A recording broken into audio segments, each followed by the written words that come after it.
Hey there, Emily at the Movement Clinic, and today I'm breaking down Anjeneyasana, which is just a fancy Sanskrit word for a low lunge in yoga.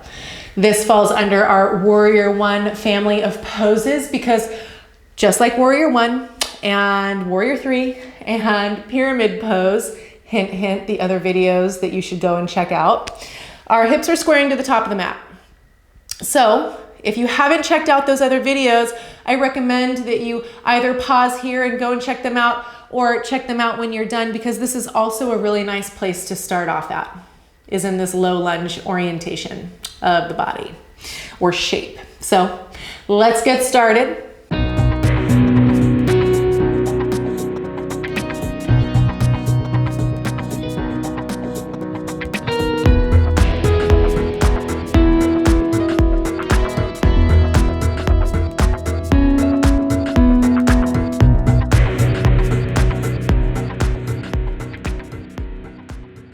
I'm gonna get started with my right foot forward and my left knee planted and back. So with this left leg or this back leg, some people like to plant the top of the foot. Some people like to have the toes tucked under. Really a personal preference with me. It just depends on what feels most comfortable for you.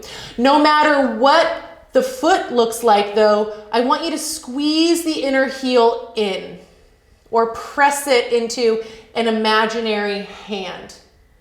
You might feel like you're squeezing your shin bone in towards the middle of your mat. Keep that, and then do the same thing with the front shin. Squeeze it in towards the middle of the mat. You might feel that the base of the big toe really roots down. This is kind of like our anchor point from which to move the rest of the body. So, with the hugging in of the shin bones towards the middle of the mat or the midline, press down into the front foot and lift the low belly. We want to have a sensation of curling the sit bones under and lifting the pit of the belly up and in powerfully. This gives us some room to roll both thighs to the right. So we want to wrap the outer left hip forward, right hip back and down as though you were sliding the thigh back and down an imaginary wall. Okay. And then from there, really press down into the feet to lift up using the pit of the belly. So again, this powerful curling under of the sit bones, hugging the shin bones in, rolling the tops of both thighs to the right to help move the hips towards square. Keep all of that. Lengthen the front and back of the heart straight up through the crown of the head. Reach your arms overhead. And then you can stay right here. Or with the curling of the sit bones, lifting of the low belly, low ribs staying hugging in and drawing back, you can start to send your pelvis forward in space any amount. And then once you kind of find a place that you can feel like you're playing with an edge, hug your shin bones in again. Roll your thighs to the right again. Lift the low belly. Lengthen the front and back of the heart straight up through the crown of the head. And maybe send the pelvis forward again. Okay? So very typical for people to just kind of dump forward, compress the low back. You're not doing yourself any favors there.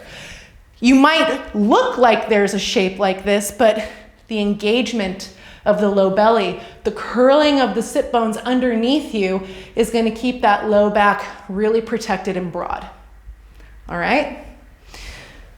So just because we can, let's try the left leg forward. So I'll keep showing you from this angle so you can see kind of from this outer hip what's happening. So pick toes tucked under or top of the foot planted. I'll show you in this orientation.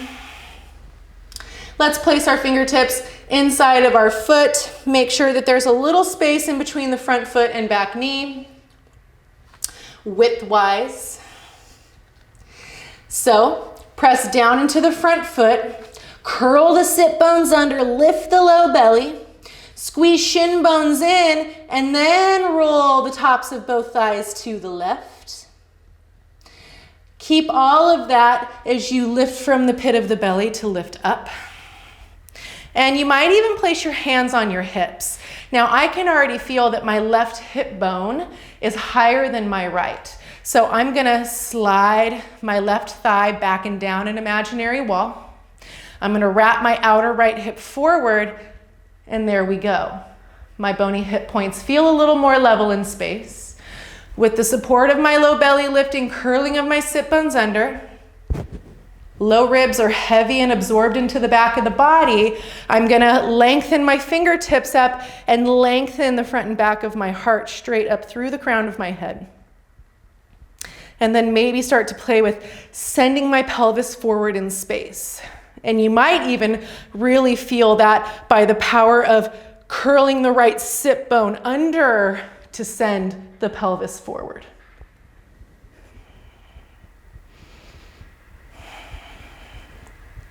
Good.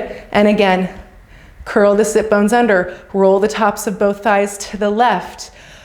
Weighted low ribs to absorb them back and into the back of the body. Lengthen through the fingertips and maybe send the pelvis forward again. And that's your low lunge.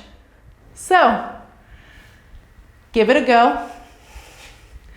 Maybe work on either side again. It's a really, really big compression in that front hip, opening and extension in the back hip, or the back legs hip, rather. And it can be a really, really nice way to open up for a lot of our yoga poses.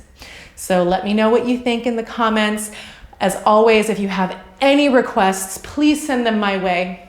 I look forward to seeing you next time at the Movement Clinic.